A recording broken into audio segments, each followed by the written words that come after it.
확실히 저는 글 쓰고 강의하는 게 편합니다.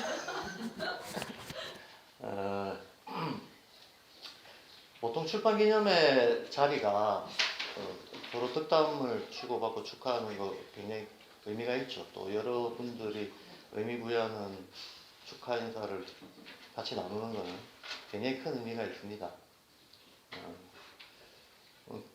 또 책 내용에 대해서 그뿐만 아니라 책 내용에 대해서도 워낙 사실 이번에 이 책을 출간하게 됐던 큰 계기 중에 하나가 아까 이영애 선생님이 축사를 한다고 해놓고 강의를 하셨는데 그 강의 내용 중에 이미 포함되어 있는 그 이유들이 있습니다. 주변에서 워낙 많은 사람들이 인지학이나 발그루프 교육에 대해서 미신이다, 이해할 수 없다, 뭐 이런 반응들. 그 중에서 대표적으로 그런 인상을 주는 텍스트들이 대표적인 책이 이 두 권의 책입니다. 대천사. 벌써 종교적인 냄새가 물씬 풍기잖아요. 대천사. 그리고 영혼달력. 예. 그래서 이런 분위기들을 좀 극복해야겠다라는 생각은 예전부터 가지고 있었습니다. 예전부터 가지고 있었고 계기가 돼서 이제 대천사는 해설 강의를 먼저 했고 영혼달력은 모든 행사에서 우리가 영혼달력을 낭송을 해야 됐기 때문에 제가 저희 선생님들한테도 늘 말씀드리지만 우리가 의미를 모르면서 하는 그 어떤 행위도 아이들한테 의미를 가질 수가 없다. 교사가 어떤 의미를 체득하고 자기 내면에 그 의미로 가득 채운 상태에서 뭐가 나가야지. 그게 보이든 보이지 않든 그 과정에서 교육이 이루어지는 것이다 하고 늘 우리 교사진들은 그런 생각들을 공유하고 있습니다. 하물며 매일 낭송하는 영혼달력을 뜻도 모른 채 읽는다는 거는 그래서는 안 되는 일이라는 생각을 했던 거죠. 그래서 영혼달력에 대해서 저 나름대로 닥칠 때마다 한 편 한 편 조금씩 해설을 이제 쌓아 나가게 됐습니다. 그러다 보니 어느새 이제 연수가 차면서 이제 해설을 전편을 다 할 수 있게 돼서 이렇게 출판을 하게 됐습니다. 오늘 두 가지 얘기를 하려고 합니다. 자리가 길어져서 좀 짤막하게 되도록 간단하게 한번 해보도록 하겠습니다. 우선 대천사 읽는 요령. 제가 지금 이 축하 강연이라고 해야 될까요? 뭐 이 자리에서 드리고 싶은 말씀은 두 권의 책을 읽는 독해 방법에 대해서 좀 도움 말씀을 드리려고 합니다. 그냥 읽어가지고는 굉장히 낯설게 느껴질 수가 있거든요. 근데 지금 제가 드리는 말씀이 좀 납득이 되신다면 한결 책이 쉽게 이해가 될 겁니다. 우선 이 대천사라고 하는 이 책부터, 그리고 이 두 책이 세트인데요. 이거는 어차피 매주 명상의 화두로 삼든지 뭐 아니면 아이들하고 같이 암송을 하든지 뭐 그렇게 활용할 수 있는 책입니다. 영혼달력은 52주 단위로 되어 있으니까요.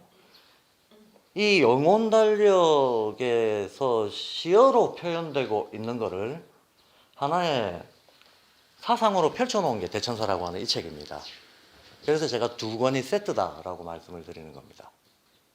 슈타이너가 어떤 관점과 생각으로 일련의 순환을 바라보는가 하는 게 요거는 사상을 펼친 논리적인 방식으로 이게 전개를 해놓은 거고 그걸 가지고 시적인 방식으로 이성적이고 감성적으로 다 표현을 한 거죠. 그래서 물론 시는 이제 늘 보는 걸로 두고 실제 전체에 대한 내용의 이해를 하는 데는 대천사를 먼저 이해하는 게 꼭 필요합니다. 근데 제목 자체가 사계절과 대천사잖아요. 그러니까 이거 뭔가 사계절하고 연관이 되는 거죠. 그 실제 내용을 읽어보면 그 대천사의 정체가 뭐냐?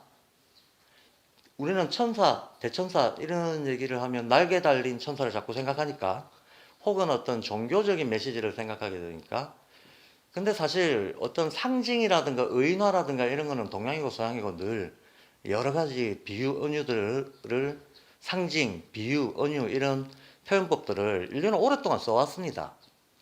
그럼 대천사는 어차피 상징입니다. 상징입니다. 그럼 상징이라고 하는 건 실제를 전제로 하는 겁니다. 그럼 실제가 뭐냐라고 하는 걸 사실은 여기다 그냥 써놓은 거예요. 대천사의 실제는 사계절이다. 라는 얘기거든요. 대천사 따로 있고 사계절이 따로 있는 게 아니고 우리가 겪고 있는 사계절의 변화, 그 변화 자체가 하나의 어떤 리듬과 질서를 가지고 있는 힘이고 그 사계절의 변화를 만들어내는 힘 일체들, 그게 바로 대천사다라고 얘기하고 있다는 거예요. 예. 그래서 제목이 사계절과 대천사지만 어떻게 보면 사계절 이퀄 대천사라고 읽어도 된다는 겁니다. 이 책에서 각 계절에 대해서 슈타이너가 쓰고 있는 내용은 일관되게 어떤 순서를 가지고 있습니다. 그 순서가 어떤 건가 하면 지구에서 봄, 여름, 가을, 겨울을 겪을 때 우주에서 어떤 일이 벌어지고 있다. 가령 우주에서 지금 유황이 불타고 있다. 유성들이 움직이면서 행성들 사이에 어떤 사건이 벌어지고 있다를 묘사합니다. 그리고 이러한 사건 아래에서 지구에서는 어떤 물질적인 원소들이 변화를 일으키고 있다. 그리고 이 물질적인 원소들이 계절의 기운이라고 하는 걸로 전환이 되고 있는데, 자, 여기서 이건 물질에 대한 얘기입니다. 물질에 대한 얘기입니다. 그런데 사실은 서양 철학이 아직까지도 극복하지 못하고 있고, 우리 인류가 지금 어떻게 보면 가장 넘어서야 될 가장 큰 정신적인 장벽이 극단적인 이분법이거든요. 모든 양극적인 상태나 개념, 선과 악, 어둠과 어떤 밝음과 어둠, 동양과 서양, 뭐 이런 여러 가지 대칭적인 이원 개념들이 있죠. 이 이원 개념들에 대한 통일성에 대한 이해가 잘 없다는 얘기죠. 특히 우리가 살고 있는 이 기술 문명의 번창 시대, 이 유물론의 시대에 횡행하고 있는 것이 극단적인 이분법이라는 겁니다. 그 이분법들 중에서도 가장 근본적인 이분법이 물질과 정신의 이분법입니다. 물질과 정신. 물질은 물질의 질서를 가지고 있고 정신은 정신의 질서를 가지고 있고 두 개는 결코 만나지 못한다라고 하는 거. 과학과 종교가 극단적으로 등을 돌리고 있고 종교는 종교의 논리대로 독단주에 빠지고 있고 과학은 물질의 논리대로 독단주에 빠지고 있고 그리고 서로의 독단이 우월하다는 것을 증명하기 위해서 싸우고 있고 먼 얘기 같지만 사실은 사고방식에서 극단적 이분법적 선택이 당연하다고 생각하는 그 사고가 저는 인류의 지금 겪고 있는 비극의 아주 깊은 뿌리 중에 하나라고 봅니다. 그런데 지금 슈타이너는 대천사에서 말하고 있습니다. 우주에서 행성 간에 어떤 일이 생겼다. 지구에서 원소에 어떤 일이 생겼다. 여기까지 물질에 대한 얘기입니다. 근데 이 물질적 변화들이 어떤 계절의 변화라고 하는 것으로 전환이 되면서 사람에게 자극을 줘서 사람의 피 속에 혹은 사람의 신경 속에 사람의 감각 속에 어떤 자극으로 다가오게 되는데 이 자극은 인간에게 어떤 의미와 감정으로 변화한다라고 얘기를 해요. 쉽게 말해서 물질과 정신 간의 연결을 짓고 있다는 겁니다. 가교를 놓고 있습니다. 그래서 물질도 영적인 배경을 가지고 있고 정신도 환경과의 어떤 조응 속에서 같은 질서로 움직이고 있다라고 하는 걸 슈타이너는 말하고 싶은 겁니다. 별거 아닌 것 같지만 이 얘기가 별거 아닌 것 같지만 실은 우리 인류가 가지고 있는 지금 가장 뿌리 깊은 어떤 사고의 오류, 양극단을 통합시켜낼 수 있는 어떤 생각을 하지 못하는 이 문제의 큰 벼락 같은 어떤 화두를 던지는 얘기들인 거죠. 물질과 정신이 늘 상호순환하면서 교류하고 있다. 그래서 우리는 물질도 영적으로 바라봐야 되고 정신도 자연과 조응하는 이론적인 관계로 바라봐야 된다라고 하는 것이 사실은 이 책이 전하고 싶은 핵심 메시지입니다. 그렇고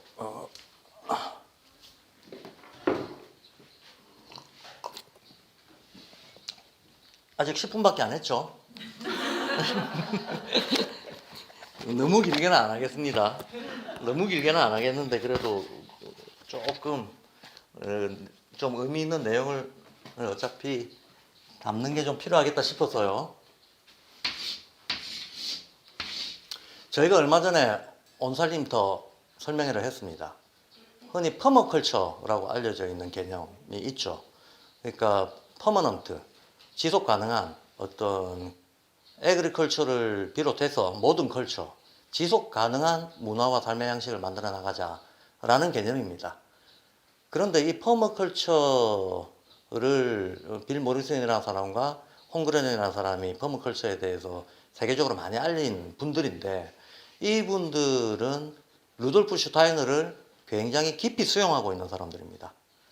그리고 정말 어떻게 보면 다행스럽고 다른 한편으로는 거의 필연이라고 저는 보는데, 슈타이너의 인지학과 퍼머컬처의 세계관은 전혀 모순된 것이 없이 정말 잘 어울리는 관점들입니다. 그리고 근데 이렇게 잘 어울리는 데에는 두 사상이 다 같이 이론적인 어떤 통합적인 세계관을 추구한다라고 하는 공통점이 있기 때문입니다. 그리고 이렇게 어떤 통합적이고 이론적인 세계관을 추구했던 사람들은 하나같이 아까 말씀드렸던 그런 양극단적인 사고를 하지 않죠. 그 극단에서의 이분법적 선택을 해야 된다라고 하는 사고를. 그리고 그런 분들은 당연하게도 동양, 서양, 옛날, 지금의 어떤 합리적 핵심들을 어떻게 우리가 조화시켜낼 수 있는가에 항상 관심의 초점을 두고 있죠. 이거는 슈타이너뿐만 아니라 홍그렌뿐만 아니라 인류의 모든 성인들이 다 그러했다라고 저는 봅니다. 그리고 저희 학교의 교육 원칙 첫 번째가 동서고금의 보편 가치들을 조화롭게 개성합니다 라고 적고 있습니다. 저는 이게 굉장히 절실한 과제라고 생각하고 있습니다. 기하도형 중에서 제일 기본적인 게 네모하고 세모, 동그라미 뭐 이런 거라서, 원방각이라서 이거 가지고 얘기하기가 좀 편할 것 같아요.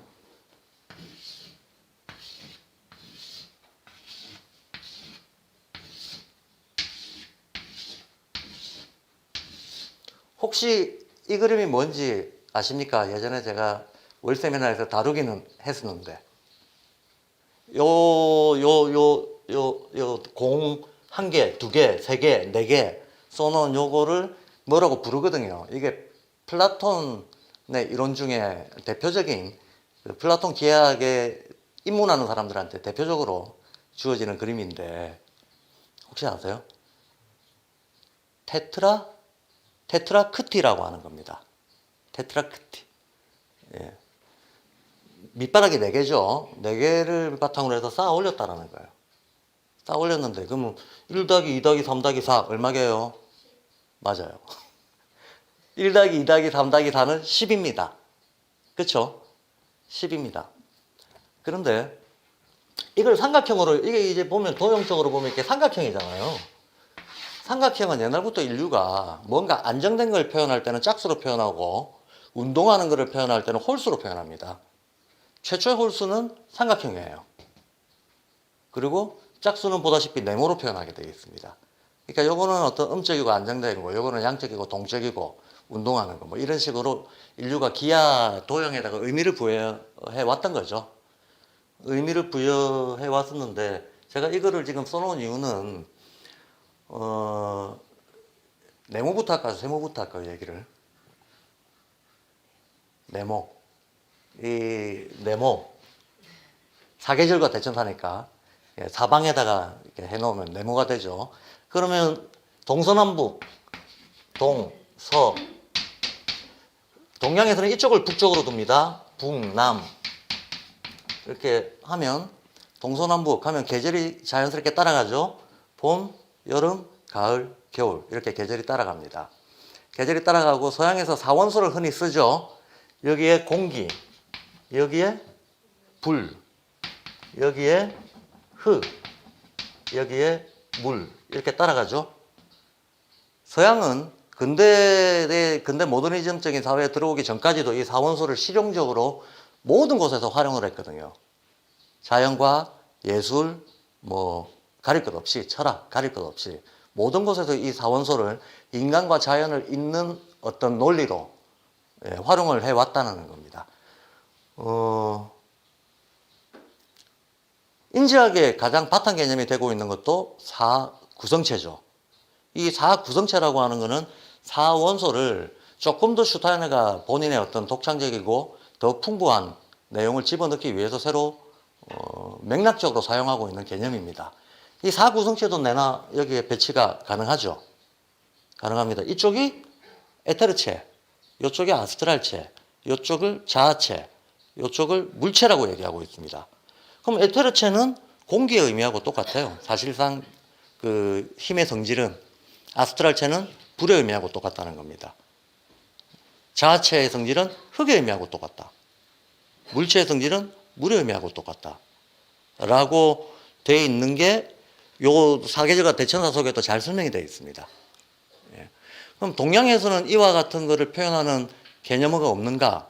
많죠. 굉장히 많죠. 동양식으로 표현하면 요거를 목, 화, 금, 수 이렇게 표현하는 거죠. 만약에 주역의 괴상에 대한 표현으로 하자 그러면 이쪽은 소양 이렇게 표현합니다.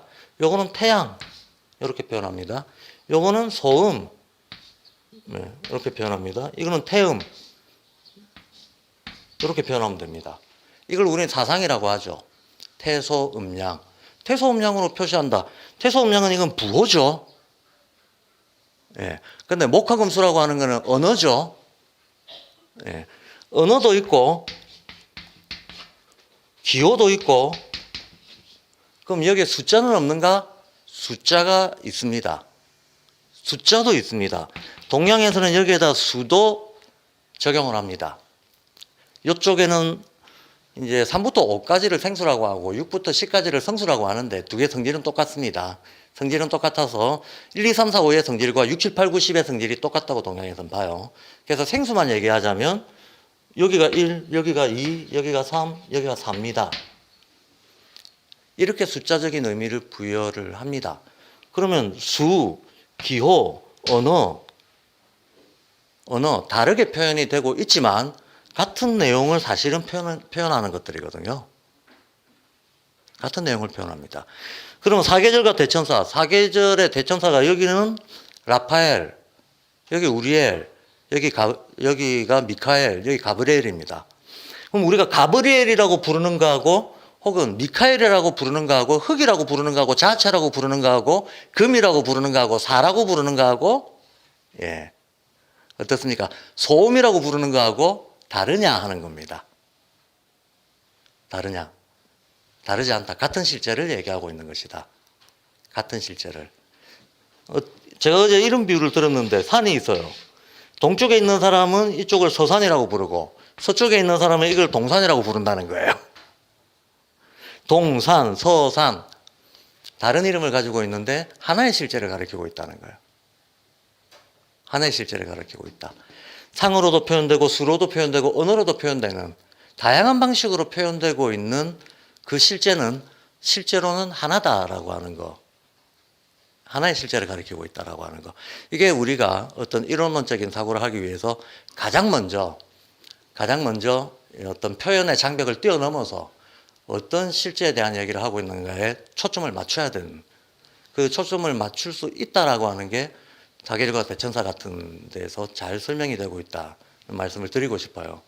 그래서 지금 이거 사각형을 가지고 여기다가 우리가 집어넣을 수 있는 어떤 동서양의 전통적인 개념어들은 사실상 수도 없이 많습니다. 수도 없이 많고 이것들이 임의적이거나 자의적인 게 아니고 아주 자연의 어떤 이치에 따른 필연성을 가지고 형성이 되어 있다라는 말씀도 사실 꼭 드리고 싶어요. 가령 예를 들어서 어떤 것이 필연성이 있다. 그럼 여기에 우리 감각이 느끼고 있는 대표적으로 인간이 가장 자극이 강한 감각이 시각하고 청각이거든요. 그럼 시각은 색을 보는 거고 청각은 소리를 듣는 건데 그럼 시각은 대표적으로 빨주노초 파남보 7개고 청각은 도레미파솔라시 7개인데 그럼 이 7개의 색깔이나 소리는 여기다가 배치가 안 될까?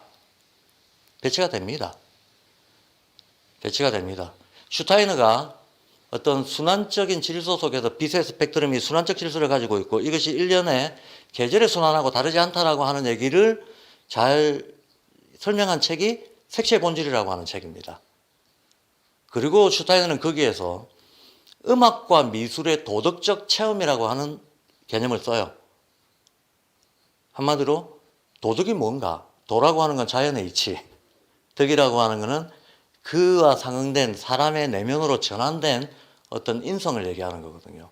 그러니까 자연의 작용이 사람의 내면에 영향을 미쳐서 갖게 되는 인간성, 그걸 덕이라고 합니다. 그러니까 도덕은 자연하고 뗄래야 뗄 수가 없는 거죠.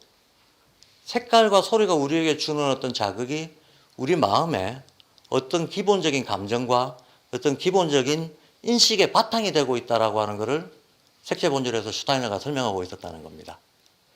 그럼 여기 우리는 도레미파솔라시 빨주노초 파나모를 배치할 수 있습니다. 혹시 아세요? 빨이 어디서부터 시작되는지? 여기서부터 빨입니다. 예. 내면에다가 7개를 배치하니까 딱 맞아 떨어지지는 않겠죠. 좀 빼뚤빼뚤하게 되겠죠. 빨주노초 파남, 남이 계절로 치면 어떤 요 물이라고 하는 요 자리에 오게 되어 있습니다. 요 자리에 오게 되어 있고 절기로 치면 동지에 해당하는 자리에 빨주노초 파남보의 남색 이게 위치하게 됩니다. 예. 남색이 위치하게 되는데 요 동지에 해당하는 요쪽에 위치하는 음은 도레미파솔라시의 라음입니다. 라음. 음악을 조금이라도 하시는 분들, 특히 현악기를 하시는 분들은 저도 기타를 배울 때 이유도 모르고 5번 줄이 기준음이래요. 5번 줄이 라음이거든요. 미라레 솔시미에서 라음으로 시작합니다. 그럼 5번 줄이 왜 기준이지? 라가 왜 기준이지? 저는 오랫동안 그거 이해 못했습니다. 근데 나중에 이제 공부하는 과정에서 보니까 누가 그러더라고요. 라음을 들으면 사람이 편안해진대요.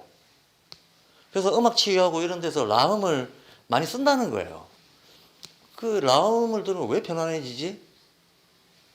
또 몰랐죠. 아, 그런가 보다. 그리고 또 한참 지나서 또 나중에 또 알게 되는데 라음이 432Hz라네요. 432Hz. 432Hz. 근데 그게 뭐?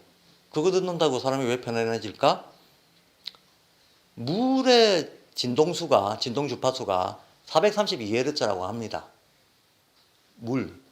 근데 동양에서도 물의 태극이라는 의미를 부여하고 이것이 만물의 근원이다 라는 의미를 부여합니다. 물에서부터 물과 빛의 작용으로 생명이 나왔다. 이렇게 가정하고 있습니다.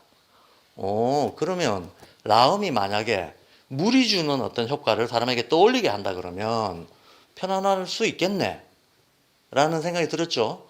그리고 좀 더 생각해 보면 우리 몸은 70% 물로 돼 있어요. 사람의 생체적인 가장 편안함을 느끼는 주파수도 놀랍게도 432Hz였어요. 그런데 지구 전체의 평균 주파수도 432Hz라는 거야. 이야, 신기하다. 근데 432라고 하는 이 숫자는 또 어디서 나오는가? 432는 어디서 나오는가? 우리가 어떤 완전성을 생각한다면, 자, 완전성 그러면 떠오르는 도형은 뭔가요? 완전하다, 완벽하다. 원이 떠오릅니다. 원이 떠오릅니다. 원은 몇 도인가요? 360도. 360도죠. 원은 360도다. 그럼 360이라는 숫자는 동시에 원을 의미하는 숫자인 거죠. 맞죠? 360이라고 하는 숫자는 원하고 의미가 똑같은 숫자입니다. 근데 또 360은 어떻게 나오는가 하면요. 이게 얘기가 좀 길어지네. 360은 어떻게 나오는가 하면 제가 그냥 퀴즈 하나 내볼게요. 1부터 7까지 다 더하면 얼마일까요? 1부터 7까지 다 더하면 얼마일까요? 더하고 계세요? 4, 7, 28. 28입니다. 1부터 9까지 다 더하면 얼마일까요? 45네요. 예. 1부터 5까지 다 더하면 15네요. 그죠? 좀 큰 걸로 한번 해볼까요? 예. 15까지 다 더하면 120이네요. 예. 이거 금방금방 되거든요? 왜 금방금방 되냐? 수의 질서가 있기 때문이죠. 수에는 질서가 있다. 그럼 수의 질서는 도대체 어디서 생겼을까? 이 수의 질서는 어디서 생겼을까? 결론부터 말씀드리면 숫자가 표시하고 있는 것은 우주의 질서입니다. 그래서 동양이고 서양이고 수를 가장 보편성에 접근하는, 객관성에 접근하는 학문으로 두고 있는 겁니다. 제가 지금 금방 했던 거 하나의 법칙이 있어요. 어떤 뭐 1부터 5까지가 있다고 치자. 그럼 중간수는 얼마죠? 3. 중앙에 있는 수가 3이잖아요. 그러면 자리의 개수는 1개, 2개, 3개, 4개, 5개죠. 이걸 위수라 그럽니다. 위수 곱하기 중수 하면 합수가 나오게 돼 있습니다. 전체 합수가 나오게 돼 있어요. 그럼 7까지 더한다? 그러면 7은 4가 중수잖아요. 1, 2, 3, 4, 5, 6, 7 양쪽으로 3개씩 늘어뜨리고 있죠. 그럼 4, 7, 28 28이 합이 되는 겁니다. 1부터 9까지 한다? 그럼 9, 5, 45 45가 합이 되는 겁니다. 뭔가 재밌는 계산법이죠. 재밌는 계산법인데 근데 360이 나오려면 뭐가 중수가 돼야 될까요? 360이 나오려면 만약에 합이 360이 나오려면 뭐가 중수가 돼야 360이라고 하는 숫자가 나올까? 제가 그냥 계산하기 복잡하니까 말씀드릴게요. 지우는 거 없다. 지우개 좀 갖다 주시.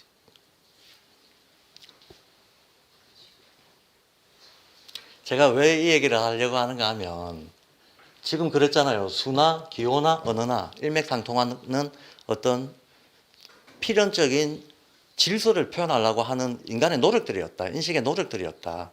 이게 다 일맥상통하지 이게 따로따로 가지 않는다. 라는 건데 우리 머릿속에서는 우리가 공부하는 방식이 어쩌다 보니까 분리 분석만을 추구하는 유물론적 방식으로 공부를 하고 이분법적 방식으로 공부를 하다 보니까 지식 간의 연결이 깨져 있다는 거예요. 지식 간의 연결이 깨져 있다 보니까 말만 다르면 실제가 다른 줄 안다는 거야. 그런데 보다시피 말이 다르지만 같은 실제를 나타내고 있다는 거예요. 그게 숫자의 논리 속에서도 필연적으로 증명이 된다라는 말씀을 드리려고 하는 겁니다. 그냥 이건 나중에 한번 심심하신 분들은 계산을 한번 해보세요.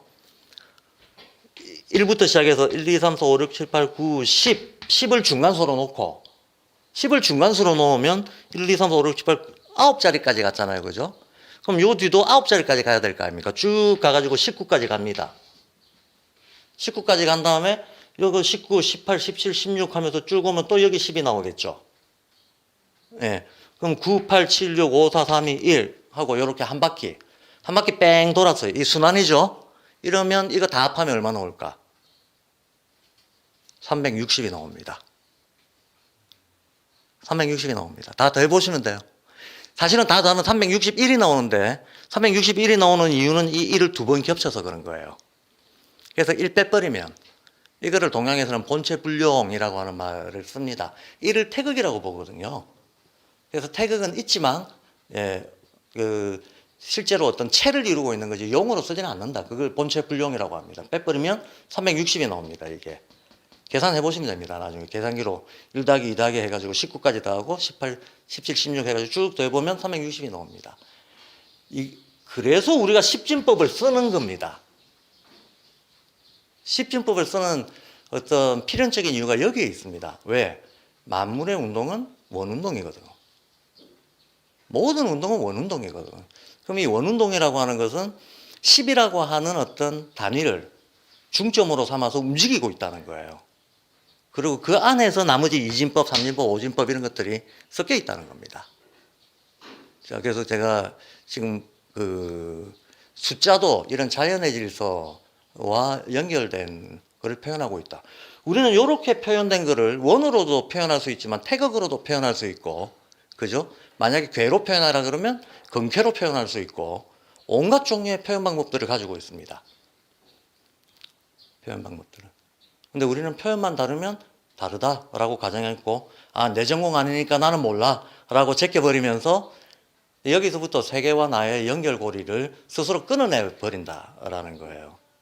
저는 우리 아이들이 세계를 자연과 인간, 사회, 우주, 그 다음에 영의 세계와 현실의 세계, 신의 세계와 인간의 세계, 이게 늘 같이 연결되어서 같이 움직인다는 그를 실감하면서 사는 그런 새로운 어떤 의식을 가진 인류로 성장하기를 바랍니다.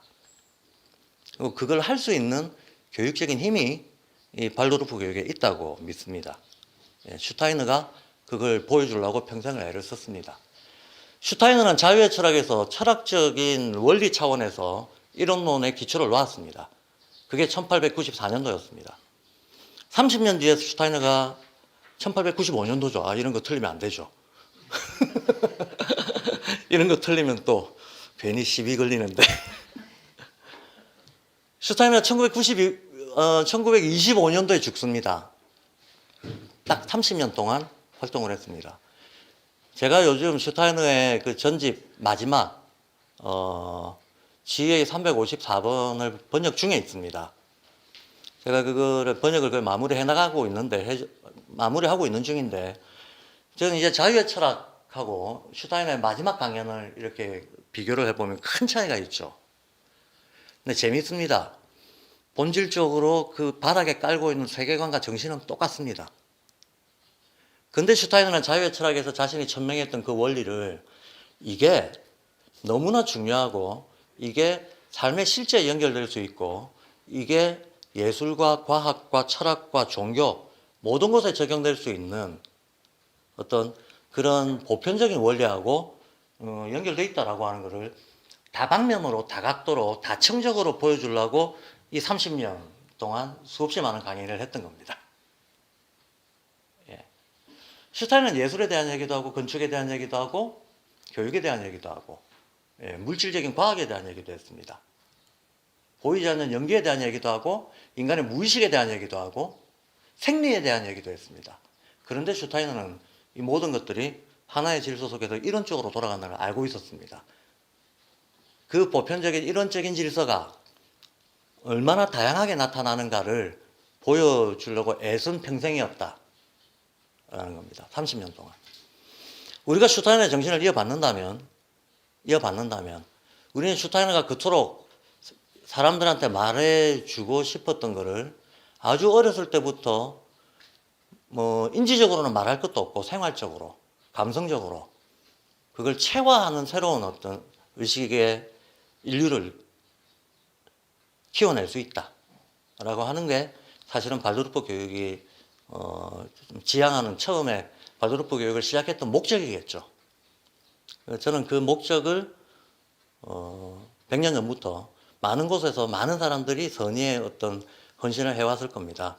그리고 현지화라고 하는 건 여기서 빼놓을 수가 없습니다. 왜냐하면 모든 삶은 자기의 환경과 자기와의 좋은 관계 속에서 스스로 실감하지 않으면 이 삶은 공허한 거거든. 예. 삶은 공허한 것이 될 수밖에 없기 때문에 우리가 누군가가 분리된 개념으로 지식의 형태로 매뉴얼을 짜놓은 거를 백날 외운다 한들 그것이 자기가 감성적으로 체감적으로 자연스럽게 자기의 삶이 되지 않으면 별 의미 없는 거다. 별 의미 없는 거다가 우리 슈타이너가 하려고 했던 말이기도 하고 또 우리 학교의 정신이기도 하다라는 말씀을 드리고 싶어요. 제가 이제 삼각형 가지고 한마디 했는데, 사각형 가지고, 요건 삼각형 가지고 사원소를 플라톤은 이 테트라크트에다가 적용을 시켰습니다. 뭐라고 했는가 하면 요 맨 위가 불이야. 자, 요쪽은 뭐가 개수가 많죠. 밀도가 높다는 얘기예요. 무겁다는 얘기입니다. 무거우면 가벼우면 양이죠. 예. 무거우면 뭐가 많이 복잡하게 이게 아래로 하강하고 뭉쳐 있으면 음입니다. 이쪽이 밀도가 높다는 얘기예요. 자, 그럼 제일 밀도가 가볍고 빠르고 강력하고 이런 애가 불입니다. 막 번질라고 하는 애가. 그 다음은 뭘까요? 공기가 되는 거죠. 그 다음은 뭘까요? 물. 그 다음은 흙입니다. 예, 플라톤은 이렇게 배치를 했습니다. 1, 2, 3, 4라고 하는 숫자에다가 사원소를 배치했습니다. 제가 아까 동양에서도 목화금수 계절에다가 숫자를 배치한다 그랬죠. 예. 물론 그 배치 순서를 보면 숫자가 딱 떨어지지 않아요. 근데 그거는 계산법이 달라서 그런 거지 다른 실제를 얘기하고 있는 게 아닙니다. 나중에 제가 뭐 동양상수학이 어떻게 구성되어 있는가를 얘기할 기회가 있다 그러면 같은 거다라고 하는 걸 증명할 수 있어요. 자, 어쨌든 이렇게 배치를 해놨는데 또 하나 더 만약에 이 우주에 어떤 움직임의 한계가 딱 생겼다 그러면 우리 인간의 언어로 이걸 뭐라고 해야 될까? 점. 1점이 생겼다라고 말할 수밖에 없죠. 그럼 하나는 점을 뜻합니다. 그럼 2점이 생겼다. 이러면 다른 이름을 얻죠. 2점이 서로 교류를 하면 이걸 우리는 뭐라고 합니까? 선이라고 합니다. 3점이 생겼다. 면. 4점이 생겼다. 입체가 나옵니다. 그렇죠. 예. 4면체가 최초의 입체죠. 4점이 생기면 4면체가 나옵니다. 입체. 자, 우리는 이걸 두고 차원이라고 합니다. 1차원, 2차원, 3차원, 4차원. 차원이라고 얘기를 하고 있습니다. 이 세상이 아무리 복잡해 보여도 우리가 감각하고 인지하는 세계는 이 차원들 속에 다 있습니다. 맞죠? 그리고 이거는 박규현 버전으로 여기서부터 흙이라고 친다면 요 흙은 흙이 뭉치면 광물이지 뭐 광물. 요쪽 순서로 발달한다고 보면요 광물. 그럼 요쪽으로 이렇게 점점 복잡도가 높아진다고 보면 광물보다 좀 복잡하면 식물. 조금 더 복잡하면 동물. 제일 복잡하면 인간. 우리는 여기 있네 라고 하는 것이 과연 이게 그냥 논리적 장난이겠는가? 그냥 우리가 게임하듯이 한번 상상해 보는 거겠는가? 라고 자문을 해본다면 그렇지 않다는 겁니다. 예, 우리는 4차원의 세계를 인식하는 유일한 존재고 이 지구상에서. 예, 그리고 우리는 이 모든 요소들을 끌어안고 있는 유일한 존재이기도 합니다. 만약에 세상의 힘을 다 끌어안고 있는 존재가 있다 그러면, 그리고 그 끌어안고 있는 자기 힘에 대해서 자각을 하고 있다 그러면 그를 뭐라고 불러야 될까? 예, 그런 어떤 의식의 상태를 우리는 신이라고 불렀던 거죠. 그게 신입니다. 자기가 다 종합적으로 스스로 완성된 어떤 것을 가지고 있구나라고 인식하면 그것이 일종의 불멸로서의 자아를 인식했다는 게 될 테이고, 그래서 예수 그리스도께서 나는 나다라고 했을 때 그 뒤에 있는 나, 혹은 슈타이너가 자아 감각이라고 했을 때 12번째 감각, 가장 최상위의 감각 자아 감각이라고 했을 때 그 자아는 실은 동학에서 인내천이라고 했을 때 사람이 곧 하늘이라고 얘기한 것이나 우리가 그리스도 체험이라고 얘기하는 것, 이것들이 과연 이 다른 표현들이 다 다른 것이겠는가 하는 거죠. 다르지 않다는 겁니다. 실은 같은 상태 표현이다라는 겁니다. 같은 상태 표현이다. 그래서 인류는 오랫동안 거의 직관적으로 인성 속에 신성이 있다를 알아왔습니다. 그래서 슈타이너가 어떤 숭배나 자꾸 경외, 자꾸 외부적 타자를 자꾸 생각하게 만드는 신지학이라고 하는 이름을 버려버리고 인지학으로 충분하고 인지학이 더 필요하다. 인간 속에 신성이 있다라고 하는 것을 우리가 증명해내지 못하면 종교와 과학의 이분법적인 이 분리도 극복할 길이 없다. 라고 하는 게 인지학의 탄생 문제의식이었던 거죠. 인지학의 탄생 문제의식이 바로 그거였다. 라고. 사실 제가 오늘 좀 신기한 거 많이 보여드려야지 하고 그 숫자와 관련된 이렇게 재밌는 걸 많이 적어 왔는데 앞에 축사가 일단 너무 길었고 또 제가 연주도 실패하고 거기다가 강의까지 길게 하면 원망을 많이 들을 것 같아서 또 다른 재밌는 얘기는 또 다른 기회가 있을 때 하기로 하고 마지막으로 부탁을 드리고 싶은 거는, 그래서 이 두 권의 책을 번갈아 가면서 우선 대천사에 나와 있는 얘기들을 충분히 숙독을 하고, 그러고 나서 영혼달력에 나와 있는 얘기들을 명상하듯이 하나하나 읽어가면 정말 이건 어차피 시니까 감성적인 거잖아요. 이렇게 움직이는 거네 하는 느낌이 분명히 내면에서부터 이렇게 올라올 거다. 제가 딱 하나만 여기 해설이 써 있지만 육성 해설을 하고 마치도록 하겠습니다. 요번 주 거로 하죠. 아무데나 해도 상관없습니다. 어차피 자연의 어떤 순환적 필연성을 담고 있는 거기 때문에 그거에 대해서 우리가 이해를 가지고 있다면 어느 쪽 시를 보더라도 전혀 불편하지 않다는 거예요. 근데 그러니까 그냥 랜덤하게 이번 주 거로 하죠 뭐. 아까 이번 주 거를 마치 낭송을 했으니까 43페이지에 있습니다. 5월 19일부터 25일까지에 해당하는 주입니다. 이 주에 대해서 슈타이너가 뭐라고 시를 썼는가 하면 자 지금이죠 지금 이 계절의 상태, 이 기후의 상태, 이 동물 식물들의 상태를 일단 떠올리면서 시를 보는 거죠. 자아는 세계의 매혹적인 빛에 취하듯이 이끌려서 날아오르려고 한다. 우리의 혼, 여기도 말하는 자아는 우리의 혼적인 자아를 얘기하는 겁니다.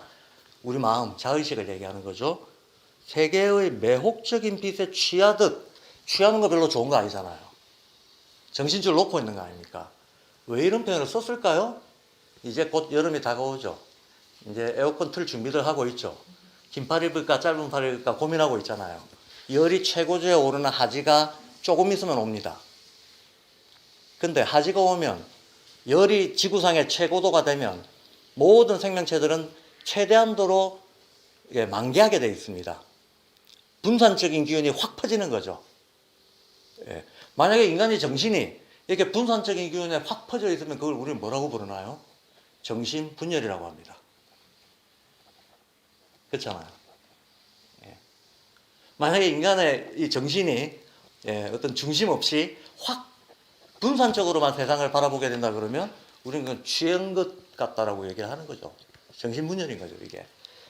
세계의 근데 왜 매혹적이라고 했을까요? 지금 이 계절이 가장 1년 중에서 아름다운 계절인 이유가 있죠. 꽃들이 1년 중에 가장 꽃이 번성할 때 아닙니까? 이 꽃이 뭡니까? 세계가 지금부터 이렇게 만개하는 때로 들어간다라고 하는 것을 자연이 우리한테 알려주고 있는 겁니다. 자연이 우리한테 알려줍니다. 여름에 오기도 전에 꽃들의 만개를 통해서 자 앞으로 다 만개하는 때가 와 라고 말을 건넨다는 거예요. 우리한테. 예. 그래서 이거는 한편으로는 취한 듯한 상태로 들어가는 거지만 또 한편으로는 감각의 세계의 입장에서는 너무나 눈부시고 화려하고 매혹적인 때를 지나고 있다는 얘기예요. 그래서 자아는 세계의 매혹적인 빛에 취하듯 이끌려 날아오르려고 한다 라고 표현했습니다. 예감은 일어나 그런데 아까 제가 가장 비극일 때 우리는 그 비극에 대한 성찰을 통해서 희망의 의지와 방법을 찾게 된다 그랬잖아요. 그러면 가장 더울 때, 가장 사물이 분산됐을 때 우리는 자연스럽게 이 분산을 어떻게 이겨내고 어떻게 어떤 통일할 것인가, 종합으로 나아갈 것인가를 자연스럽게 또 떠올리게 된다는 거예요, 인간이. 그럼 우리 인간의 여러 가지 정신적인 능력 중에서 감각이 우리를 최대한 분산을 시켰을 때 이거를 종합하고 질서를 지우고 하는 어떤 정신작용을 슈타이너는 뭐라고 개념으로 불렀거든요. 의지, 감성, 사고의 사고. 사고가 감각이 세계를 분열시키고 사고가 세계를 재통합시킨다라고 아예 자유철학에서 문장으로 쓰고 있습니다. 맞습니다. 이 분산된 사고를, 분산된 감각인식을 통합적으로 질서 있게 재배열하고 이끌어내는 게 사고입니다. 사고입니다. 그럼 우리는 가장 더울 때 예감합니다. 어떤 사고적인 종합이 다가오겠구나. 인간이 만약에 자기 삶에 수없이 많은 우연과 수없이 많은 어떤 산발적인 경험들이 있지 않습니까? 내가 20살, 30살 때까지 겪었던 시련도 겪었고, 신용불량도 겪었고, 학사경고도 겪었고, 뭐 온갖 어지러운 일들을 겪어왔는데, 자, 돌아보기를 합니다. 내가 10대 때 뭘 겪었더라? 20대 때 뭘 겪었더라? 30대 때 뭘 겪었더라? 이 내밀한 돌아보기 속에서 만약에 어떤 질서를 우리가 찾아낼 수 있다면 그 질서에 대한 인식은 뭐라고 불러야 될까요? 내 삶에 질서가 있었네. 내 삶에 어떤 방향성이 있었네. 하는 걸 알게 된다면 우리는 그걸 지천명이라고 합니다. 지천명이라고 합니다. 그 질서는 나의 앞으로의 삶에도 계속 작용할 거고 그 질서 위에 내 과제가 있다는 걸 사람은 알게 됩니다. 그걸 우리는 지천명이라고 합니다. 예. 그 예감이 일어납니다. 그 예감은 사고력이죠. 예감이 일어나서 강렬하게 당신의 천명을 결정합니다. 가장 꽃들이 만개하고 세상이 분산적일 때 내면에서 사고가 일어나서 당신이 지천명할 수 있도록 이끌어 줄 것입니다. 마치 가장 비극의 가운데서 희망을 발견할 수 있도록 이끌어 줄 거다. 그래서 우리는 이원적인 개념, 이분법적으로 분리되어 있는 이 개념들을 통일해낼 수 있는 어떤 질서를 찾게 됩니다. 이런 말들 속에서. 내 안에서 감각의 광의 속에 사고의 힘은 아예 그냥 사고라고 말하고 있죠. 사고의 힘은 기꺼이 자신을 잃어갈 것입니다. 어떤 자신이냐 하면 우리가 흔히 정체성이라고 말하는 거, 자의식, 정체성이라고 말하는 거. 이 내용물이 뭐냐라고 하면 정답은 그때그때 달라요. 그때그때 달라요가 정답이라는 거예요.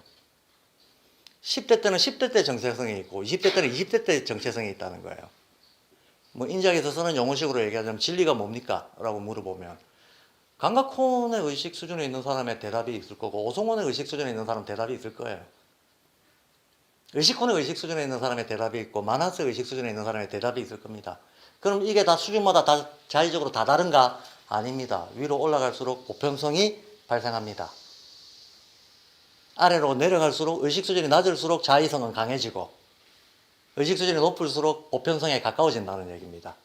그래서 우리의 의식이 상승할수록 우리는 이 주관성, 자의성을 극복하고 어떤 보편적 질서로 한 발 한 발 나아가게 된다는 겁니다. 그러면 어째 보면 우리가 스스로 내적으로 발전하고 스스로 진화하고 스스로 의식 수준이 높아진다는 것은 어떻게 보면 과거의 나를 계속 버려가는 과정이죠. 10대 때의 나를 극복하고 20대 때의 나를 극복하고 30대 때의 나를 극복하는.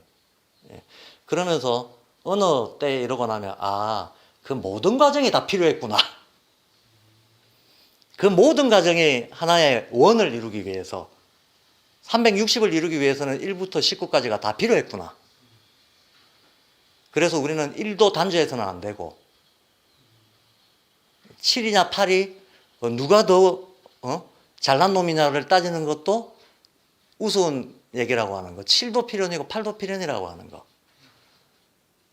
각각의 역할은 있지만 거기에 어떤 단죄가 들어가서는 안 된다라고 하는 것까지도 우리는 이 전체 원을 이루는 수의 질서, 사실은 이게 우리 인간의 삶의 표현이기 때문에 똑같은 거죠. 나의 그 못났던 어떤 상태들, 나의 오류, 나의 고통, 나의 과오, 이 모든 것들도 하나의 나의 어떤 천명의 원을 이루기 위해서 필요한 것들이었구나 하는 어떤 편안한 마음의 상태, 우리가 이럴 때가 있을 것이다.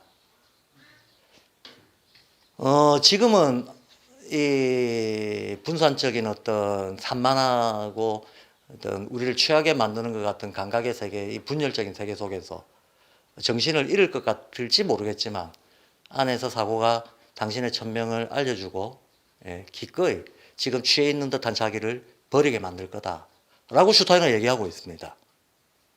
그게 이제 이번 주 시의 의미라고 제가 똑같은 얘기를 글로 물론 써놨습니다만 글로는 이렇게 자세하게 쓸 수는 없었죠. 그리고 지금 제가 강의하면서 물론 이 책에 없는 내용들을 조금 더 추가해서 말씀드리긴 했습니다만 핵심적으로는 같은 내용입니다.